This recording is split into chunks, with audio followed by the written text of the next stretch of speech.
வந்திருக்கும் அமைச்சர்கள், பாராளுமன்ற உறுப்பினர்கள், ஆளுநர், அரசு அதிகாரிகள், பிரதான அதிதிகள், அதே போன்று அனைவருக்குமே வணக்கம் என்று கூறிக்கொண்டு உரையை ஆரம்பிக்கின்றார். අද අපි ආරම්භ කරන්නේ විශේෂයෙන්ම දීර්ඝ කාලයක් යුද්ධෙන් පසුව විශාල නිවාස ප්‍රමාණයක් හානියට පත් වුණා. නමුත් විශාල කාලයක් ගත වෙලා තිබුණත් එම නිවාස මුළුමනින්ම සාදලා තම අවසන් කරලා නැහැ. நாங்கள் இன்றைய தினத்திலே ஆரம்பிப்பது யுத்தத்தால் பாதிக்கப்பட்ட அந்த மக்களுடைய வீட்டு வசதிகளை பெற்றுக் கொடுக்கும் அந்த திட்டம். உங்களுக்கு தெரியும், யுத்தம் ஆரம்பித்து பல வருடங்கள் கடந்தாலும் இன்னமும் அந்த வீட்டு திட்டங்கள் செய்து முடிக்கவில்லை. ஆகவே அந்த பூர்த்தியாகாத அந்த திட்டத்தை தான் நாங்கள் பூர்த்தி செய்வதற்காக இந்த திட்டத்தை ஆரம்பிக்கின்றோம். මම දන්නවා මේ යාපන දිස්ත්‍රික්කේ ජීවත් වෙන බොහෝ ජනතාව යුද්ධ කාලෙත් අවතැන් වෙලා හිටියා. දැන් යුද්ධෙන් පස්සෙත් අවතැන් වෙලා ඉන්නවා. எனக்கு தெரியும், இந்த யாழ் மாவட்ட மக்கள், இந்த வடமாகாண மக்கள் யுத்த காலத்திலும் நீங்கள் இடம்பெயர்ந்திருந்தீர்கள். யுத்தத்திற்கு பிறகும் இடம்பெயர்ந்து முகாம்களிலே வாழ்ந்து கொண்டு வந்தீர்கள். දීර්ඝ කාලයක් තමන්ගේම නිවසක් නැතුව, තමන්ටම තැනක් නැතුව පවුලක් ජීවත් වීම ඒ තරම් යුක්ති සහගත දෙයක් නොවේ. நீண்ட காலமாக அந்த ஒரு வீடு இல்லாமல், தனக்கே உரிய இடம் ஒன்று இல்லாமல் தொடர்ச்சியாக வாழ்வது இலகுவான காரியம் அல்ல. එනිසා අපේ ආණ්ඩුවේ අපේක්ෂාව අපේ කාලය ඇතුළත යුද්ධෙන් අවතැන් වී සිටින සීළු ජනතාවගේ නිවාස ප්‍රශ්නය අපි විසඳනවා. ஆகவே எமது எதிர்பார்ப்பு, இந்த யுத்தத்தால் பாதிக்கப்பட்ட அனைத்து மக்களுடைய வீட்டு வசதிகளையும் எமது ஆட்சியின் கீழ் செய்து கொடுப்பதுதான் எமது எதிர்பார்ப்பாக இருக்கின்றது. මම දන්නවා මේ ප්‍රදේශවල ඉන්න ජනතාව විශාල බලාපොරොත්තුවකින් සහ අපේක්ෂාවකින් අපේ ආණ්ඩුව හදන්න දායකත්වය සැපෙව්වා. எங்களுக்கு தெரியும், இந்த பகுதியிலே மக்கள் பெரியதொரு எதிர்பார்ப்புடன் எமது ஒரு ஆட்சி அமைப்பதற்கு நீங்கள் முன் வந்தீர்கள். සැලකිය යුතු ප්‍රමාණයකට සාමාන්‍යයෙන් තිබුණ මේ පළාත්වල තියෙන ආණ්ඩුවත් එක්ක විරුද්ධ, තියෙන ආණ්ඩුවත් එක්ක එකඟ නොවන මතවාදයක් තමයි දීර්ඝ කාලයක් තිස්සේ තිබ්බේ. எங்களுக்கு தெரியும், நீண்ட நாட்களாக இந்த பகுதியிலே இருந்த அரசியல் என்பது அரசாங்கத்திற்கு எதிரான கருத்துக்களை சொல்லும், எதிரான ஒரு நிலைப்பாட்டில் இருந்த அரசியல் தான் இந்த பகுதியிலே கணிசமான அளவு காணப்பட்டது. මොකද ඒක වැරදි නෑ. அது தவறில்லை. ආණ්ඩුව ජාතිවාදයේ පෝෂණය කරනවා නම්, அரசாங்கம் இனவாதத்தை போஷிப்பதானால், ආණ්ඩුව ජනතාවගේ දේපොළ හොරකම් කරනවා නම්, அரசாங்கம் மக்களுடைய சொத்துக்களை களவெடுப்பதானால், ආණ්ඩුව පොදු ජනතාව ගැන කල්පනා කරන්නේ නැත්නම්, அரசாங்கம் பொதுமக்களை பற்றி சிந்திக்காமல் இருப்பதானால், ආණ්ඩුව ඒ අය ගැන විතරක් නම් කල්පනා කරන්නේ, அரசாங்கம் தம்மை பற்றி மட்டுமே சிந்திப்பதானால், ජනතාව සහ ආණ්ඩුව ඈත්වීම වළක්වන්න බෑ. அரசாங்கமும் பொதுமக்களும் விலகுவதை நாங்கள் எங்களுக்கு தடுக்க இயலாது. ඇයි ඒවා ජනතාවට විරුද්ධ ආණ්ඩු? ஏனென்றால் அவை அனைத்துமே அரசாங்கத்துக்கு எதிரான அரசாங்கங்களாகத்தான் காணப்பட்டன. ගැටුම් හදන ආණ්ඩු, முரண்பாடுகளை ஏற்படுத்தும் அரசாங்கங்கள், තමන් සහ තමන්ගේ පවුල වෙනුවෙන් විතරක් හදා ගන්න ආණ්ඩු. தங்களையும் தமது குடும்பத்தை பற்றியும் சிந்திக்கும் அரசாங்கங்கள். හැබැයි ලංකාවේ පළමු වතාවට ආණ්ඩුවක් ඇදලා තිබෙනවා, මේ රටේ පොදු ජනතාවගේ ආණ්ඩුව. ஆகவே இலங்கை வரலாற்றிலே முதற் தடவையாக ஒரு அரசாங்கம் அமைக்கப்பட்டிருக்கின்றது, பொதுமக்களுடைய ஒரு அரசாங்கம் அமைத்திருக்கின்றது.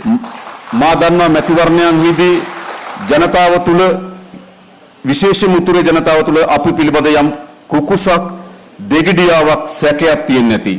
விசேடமாக கடந்த காலங்களிலே அரசியல் எடுத்துக்கொண்டால் இங்கு வாழும் மக்கள் மத்தியிலே எமது கட்சி தொடர்பான ஏதாவது சந்தேகங்கள் காணப்பட்டிருக்கின்றன. අපි බලයට ගේන ඡන්දෙ දුන්නත් යම් සැකයෙන් යුතුව ඡන්දෙ දෙන්නේ නැති. எம்மை ஆட்சிக்கு அமர்த்துவதற்கு வாக்களித்தாலும் ஒரு சந்தேகத்தில் வாக்களித்திருப்பீர்கள். දැන් අපේ ආණ්ඩුව අදලා අවුරුද්දකට ටිකක් වැඩි කාලයක් ගත වෙලා තියෙනවා. இன்று அரசாங்கத்தை அமைத்து ஒரு வருடத்திற்கு சற்று அதிகமாக இருக்கின்றது. තවත් සැකයක් තියෙනවද? இன்னும் அந்த சந்தேகம் இருக்கா? අද පළමු වතාවට යාපනයේ ඔබ විශ්වාස කරන ආණ්ඩුවක් රටේ හැදිලා තියෙනවා. இன்று முதற் தடவையாக அந்த அரசாங்கங்களை நம்பும் வடமாகாண மக்களின் அந்த நம்பிக்கையுடனான ஒரு அரசாங்கம் அமைக்கப்பட்டிருக்கின்றது. විශ්වාස කරනව නේද? நம்புகிறீர்கள் தானே? විශ්වාස කරනවනේ. நம்புகிறீர்களா? ඔව් අපි එකක් ඔබට කියන්නම්. ஒன்றை நான் கூற விரும்புகிறேன். පළමු කොටම අපි පහළ අමාරුවෙන් ජීවත් වෙන ජනතාවගේ ජීවිතය අපි සුවපත් කරන්න ඕන. முதலாவதாக நாங்கள் ஆக கீழ் மட்டத்தில் இருக்கும் வறுமைக்குட்பட்ட மக்களுடைய அந்த வாழ்க்கையை மேம்படுத்த ඒ வேண்டும். නිසා ආණ්ඩුවක් ලෙස කළ හැකි හැමදේම අපි කරනවා. ஆகவே அரசாங்கம் என்ற அடிப்படையிலே செய்யக்கூடிய அனைத்தையுமே அவர்களுக்காக செய்வோம். ගෙයක් නැති කෙනෙකුට ගෙයක් ලබා දීමට අපි කටයුතු කරන්නම්. ஒரு வீடு இல்லாதவருக்கு ஒரு வீட்டை வழங்குவோம். දරුවන්ට හොඳ අධ්‍යාපනයක් දෙන්න ඕන. ඒ සඳහා වැඩිම මුදල් ප්‍රමාණයක් මේ සැරේ අපි අයවැයලකින් වෙන් කරලා තිබෙනවා. பிள்ளைகளுக்கு சிறப்பான கல்வி உரிமையை கொடுக்க வேண்டும். ஆகவே ஒரு வரவு செலவு திட்டத்திலே ஒதுக்கக்கூடிய அதிகூடிய நிதியை கல்விக்காக நாங்கள் இந்த முறை ஒதுக்கி இருக்கின்றோம். හොඳ ආදාය මාර්ගයක් හදන්න ඕන. சிறந்த ஒரு வருமான வழியை நாங்கள் ஏற்படுத்தணும். විශේෂයෙන් ගත්තොත් කුෂ් කර්මාන්තය, விசேடமாக விவசாயத்துறை, පොල් කර්මාන්තය, தென்னை பயிர்ச்செய்கை, දීවර කර්මාන්තය, கடற்தொழில் துறை, සහ කුඩා කුඩා සුළු කර්මාන්ත சிறு சிறு கைத்தொழில்களை මේ ප්‍රදේශවල ජනතාවගේ ප්‍රධාන ජීවනෝපාය බවට පත් වෙලා තිබෙනවා. இந்த பகுதியிலே வாழும் மக்களுடைய வாழ்வாதாரங்களாக இருக்கின்றன. අපේ ආණ්ඩුවේ අපේක්ෂාව හැම කර්මාන්තයකටම සහාය දීලා எமது அரசாங்கத்தின் எதிர்பார்ப்பு அந்த அனைத்து துறைகளுக்கும் உதவிகள் ජනතාවගේ வழங்கி ජීවිතේ මේට වඩා උසස් කරන්න. உங்களுடைய வாழ்க்கை இதை விட ஒரு மேல் மட்டத்துக்கு எடுப்பதாகும். ඒ වෙනුවෙන් වැඩ කරන ආණ්ඩුවක්. அவற்றுக்காக வேலை செய்யும் அரசாங்கம். ඒ විතරක් නෙවෙයි අපිට අවශ්‍යයි. அது மட்டுமல்ல, எங்களுக்கு தேவை දීර්ඝ කාලයක්. நீண்ட நாட்களாக මගේ ජීවිතේ වැඩි කාලයක් ගත්තොත් எனது வாழ்க்கையின் கணிசமான ஒரு பங்கை எடுத்தால் යුද්ධයක් යටතේ අපි ජීවත් වුණා. ஒரு யுத்தத்தில் கீழ்தான் நாங்கள் வாழ்ந்தோம். ගැටුම් නැතුව ජීවත් වුණා. முரண்பாடுகளுடன் வாழ்ந்தோம். සැකෙන් ජීවත් වුණා. சந்தேகத்தினுடன் வாழ்ந்தோம். වෛර කරමින් ජීවත් වුණා. வைராக்கியத்துடன் வாழ்ந்தோம். එහෙම තිබුණානේ. அப்படி இருந்ததுதானே දෙමළ ජනතාව කෙරෙහි தமிழ் மக்கள் மீது සිංහල ජාතිවාදී කණ්ඩායම් සැකයෙන් බලනවා. சிங்கள இனவாதிகள் சந்தேகத்துடன் பார்த்தார். සිංහල ජනතාව කෙරෙහි சிங்கள மக்களை දෙමළ ජාතිවාදී කණ්ඩායම් සැකයෙන් බලනවා. தமிழ் இனவாதிகள் சந்தேகத்துடன் பார்த்தார். දීර්ඝ කාලයක් ගැටුමක් තිබුණා. நீண்ட நாட்களான முரண்பாடு ඒ இருந்தது. ගැටුමෙන් අපි කාටවත් ප්‍රතිඵල ලැබුණේ නැහැ. அந்த முரண்பாட்டில் நாங்கள் யாருக்குமே நல்லது கிடைக்கவில்லை. මොනවද ඒ ගැටුමෙන් අපිට ඉතුරුනේ? அந்த முருகல் நிலையிலே, அந்த யுத்தத்திலே எங்களுக்கு என்ன மிஞ்சியது? නිවාස හිමුණු පවුල්, வீடுகள் இல்லாத குடும்பங்கள், අම්මා තාත්තා හිමුණු දරුවන්, பெற்றோர்கள் இழந்த பிள்ளைகள், ආර්ථිකයෙන් මුළුමනින්ම කඩාවැටිලා, பொருளாதாரம் முற்றாகவே சரிவடைந்து, ඥාතීන් මිතුරන් අහිමි වෙලා, உற்றார் உறவினர்களை இழந்த, උතුරේ දකුණේ දෙකේම வடக்கிலும் தெற்கிலும் இரண்டு මේ பகுதிகளிலும் ව්‍යසනයේ ගොදුරු බවට පත් වුණා. இந்த இந்த யுத்தத்தில் அல்லது இந்த பாதிப்பிலே பாதிக்கப்பட்ட மக்கள் தான் மிஞ்சினார்கள். ඒ මුළු විනාශයේ පිටිපස්සෙම තිබුණේ அந்த அந்த அழிவுகளின் பின்னால் இருந்தது දේශපාලනය. அரசியல் தான் இருந்தது. බලය ලබා ගැනීම. அதிகாரத்தை பெற்றுக்கொள்ளும் தேவை. බලය ලබා ගැනීම වෙනුවෙන් සිංහල ජනතාව උසිගන්නනවා. அதிகாரத்தை பெற்றுக்கொள்வதற்காக சிங்கள மக்களை உசுப்பேத்தினார்கள். බලය ලබා ගැනීම වෙනුවෙන් දෙමළ ජනතාව උසිගන්නනවා. பதவிக்காக தமிழ் மக்களை உசுப்பேத்தினார்கள். මේම ජාතිවාදී දේශපාලනයක් තිබුණා. இவ்வாறு இனவாத அரசியல் தான் காணப்பட்டது. අදත් තනින් තන இன்றும் சில இடங்களிலே එක්ක පුරාවස්තුවක් කේන්ද්‍ර කරගෙන, ஒரு தொல்பொருள் அந்த நிலையத்தை மையமாக வைத்து, එක්ක ආගමික ස්ථානයක් කේන්ද්‍ර කරගෙන அல்லது ஒரு மதஸ்தானத்தை மையமாக வைத்து මේ ජාතිවාදී ගැටුමස් අවුලන්න උත්සාහ කරනවා. இந்த இனவாத முருகல் நிலை ஏற்படுத்த மீண்டும் முயற்சிக்கிறார்கள். මම ඔබලට එක සහතිකයක් දෙන්නම්. நான் ஒரு உறுதியை உங்களுக்கு வழங்குகிறேன். යලි අපේ රටේ மீண்டும் எமது நாட்டிலே උතුරේද வடக்கிலோ, දකුණේද தெற்கிலோ, නැගෙනහිරද கிழக்கிலோ, කවර ප්‍රදේශකවත් எந்த ஒரு பகுதியிலுமே සිංහල වේවා சிங்களமாக இருக்கட்டும், தமிழாக இருக்கட்டும், මුස්ලිම් වේවා முஸ்லிமாக இருக்கட்டும், කිසිදු ජාතිවාදයකට අපි ඉඩ නොදෙන බව මම සාතික කරනවා. எந்த ஒரு இனவாதத்துக்கும் நாங்கள் இடமளிக்க மாட்டோம் என்று கூற விரும்புகின்றோம். අපිට අවශ්‍ය මොන වගේ රටක්ද? எங்களுக்கு எவ்வாறான ஒரு நாடு தேவை? අපි සහෝදරත්වයෙන් நாங்கள் அனைவருமே සමගිය சகோதரர்களாக ජීවත් වෙන රටක් අපිට අවශ්‍යයි. அமைதியாக ஒற்றுமையாக வாழும் ஒரு நாடு தேவை. ඒ වගේම அதே போன்று හොඳ ආර්ථික ජීවිතයක් තියෙන, சிறப்பான ஒரு பொருளாதார வாழ்க்கை, විනෝදයේ තියෙන, பொழுதுபோக்கு உடனான සතුට තියෙන சந்தோஷமான ජීවිතයක් අපිට අවශ්‍යයි. வாழ்க்கை எங்களுக்கு தேவை. අපේ යාපනයේ තාමත් විශාල ක්‍රීඩාංගණයක් සැලසුම් කරලා තිබෙනවා සකස් කරන්න. இந்த யாழ் மாவட்டத்திலே சிறப்பான ஒரு விளையாட்டு மைதானம் அமைப்பதற்கு நாங்கள் திட்டமிட்டிருக்கிறோம். වෙලා තිබෙනවා. அதற்கு நாங்கள் நிதி ஒதுக்கீடு செய்திருக்கிறோம். මම ඊයේ දිසාපතිතුමත් එක්ක කතා කරා කොහොමද ගන්න කියලා. அரசாங்க அதிபருடன் கதைத்தோம் இது தொடர்பாக.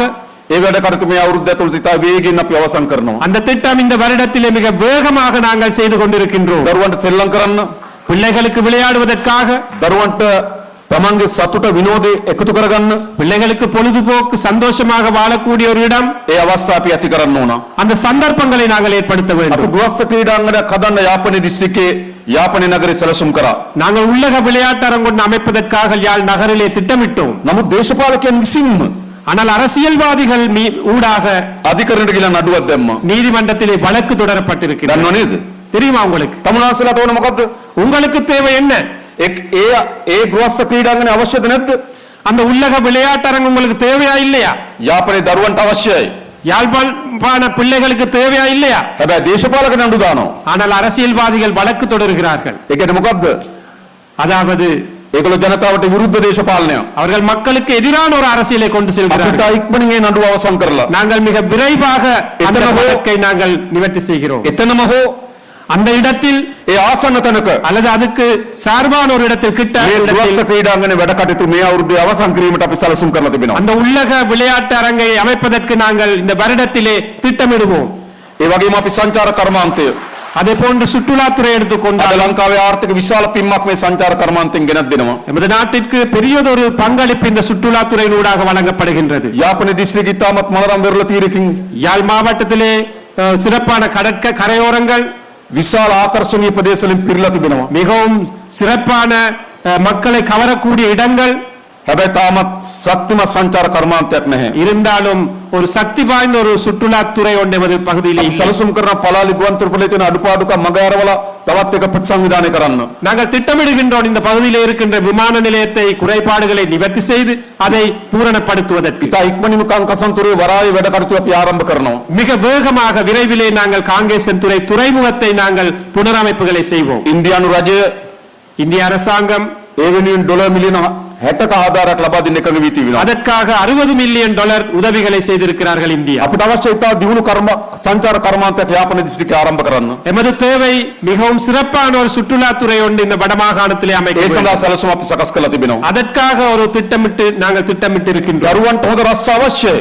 பிள்ளைகளுக்காக உங்களது பிள்ளைகளுக்காக சிறப்பான தொழில் வாய்ப்புகள் හොඳ தேவை. ආර්ථිකයක් අවශ්‍යයි. நல்ல ஒரு பொருளாதாரம் தேவை. ඒ ආර්ථික අවස්ථා හදලා දෙනක ආණ්ඩුවක් හැටියට අපේ වගකීම. அந்த பொருளாதாரத்தை அமைத்துக் கொடுக்கும் பொறுப்பு வாய்ந்த அரசாங்கமாக நாங்கள் இருப்போம். අපේ වගකීම ඉටු කිරීම සඳහා කටයුතු කරනවා. நாங்கள் அந்த பொறுப்பை ஆற்றுவதற்காக செயல்படுவோம். මා හිතනවා මේ ඉන්න අම්මලා තාත්තලා සහෝදර சகோதරියන් நான் நினைக்கின்றேன் இங்கு வந்திருக்கும் தாய் தந்தையர்கள் சகோதர சகோதரிகள் තමන්ගේ ජීවිත කාලේ පළමු අවස්ථාව වෙන්නේ නැති தமது வாழ்க்கையிலே முதற் தடவையாக இருக்கும் අමාත්‍යවරු அமைச்சர்கள், ජනාධිපතිවරු ஜனாதிபதிகள், අමාත්‍යංශ ලේකම්වරු அமைச்சின் செயலாளர்கள் සහභාගී වෙන රැස්වීමකට ඇවිල්ලා තියෙනවා. கலந்து கொள்ளும் ஒரு கூட்டத்தில் கலந்து கொள்ளும் முதற் தடவையாக இருக்கும் உங்களுக்கு.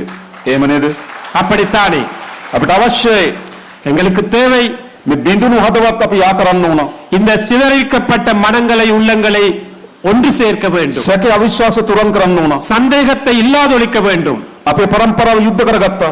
எமது பரம்பரை யுத்தம் செய்து கொண்டார்கள். අපේ පරම්පරාව ගැටුම් ඇති කරගත්තා. எமது பரம்பரை முருகல் நிலை ஏற்படுத்திக் අපේ கொண்டார்கள். දරුවන්ගේ පරම්පරාවට எமது பிள்ளைகளின் பரம்பரை ගැටුම් ඇති වෙන රටක්, முருகல் இல்லாத ஒரு முரண்பாடுகள் இல்லாத ஒரு நாடு, රටක්, யுத்தம் இல்லாத ஒரு நாடு, සමගියෙන් ජීවත් වෙන රටක් අපි හදන්න ඕන. ஒற்றுமையாக வாழக்கூடிய ஒரு நாட்டை அமைக்க ඒ வேண்டும். වෙනුවෙන් අපි හැමදෙනාම එකතු වෙන්න ඕන. அதற்காக நாங்கள் அனைவரும் ஒன்று சேர வேண்டும். විශ්වාස කරන අම්මලා තාත්තලා සහෝදර සහෝදරියන් நாங்கள் நம்புகின்றோம் இந்த தாய் தந்தையர் சகோதர சகோதரிகள் அனைவரும் නිර්භීත පියවරක් ගත්තා. ஒரு துணிச்சலான ஒரு முடிவு எடுத்தீர்கள். දැකලා නැති අපිව, எம்மை பார்க்காத எம்மை අහලා නැති අපිව தெரியாத எம்மை நம்பி විශ්වාස කරලා අපිට එකතු වෙලා ඉන්නවා. நம்பிக்கையுடன் நம்முடன் ஒன்று சேர்ந்திருக்கிறீர்கள். අපි ආණ්ඩුව හදාගන්න මැදිහත් වෙලා තිබෙනවා. நாங்கள் அரசாங்கத்தை அமைப்பதற்கு ஒன்று சேர்ந்திருக்கின்றோம். එහෙනම් අනෙක් පස්සෙන් අපිට තියෙන බැඳීම මොකද්ද?